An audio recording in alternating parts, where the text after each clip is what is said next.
Welcome to the Tech Egg. Don't get scrambled. Enjoy the video. You start by confirming the VIN and the ECU software version so you know what update is required. Once done, make sure the battery is healthy or connect a stable charger to prevent interruptions.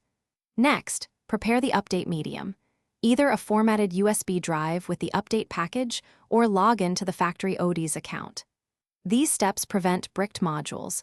Do them now so you can proceed without stopping midway, and verify network access if you'll download files directly.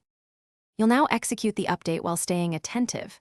Start the infotainment update routine or OD's software and load the update file, checking its checksum to confirm integrity. When prompted, create a backup and then upload the package to the target module. Do not interrupt power or close the session.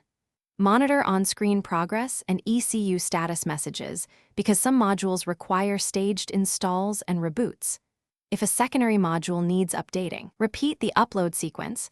This avoids version mismatch between control. Once the flash finishes, perform immediate post-flash tasks, run adaptation routines, cycle ignition, and complete any relearn procedures the tool requests. Then clear fault codes and rerun a full diagnostic to verify every module reports the new software version. If something goes wrong, don't panic.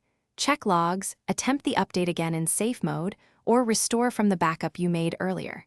If the module still misbehaves, contact a dealer or a qualified technician to avoid. Thanks for watching. Consider subscribing if I helped unscramble your problems.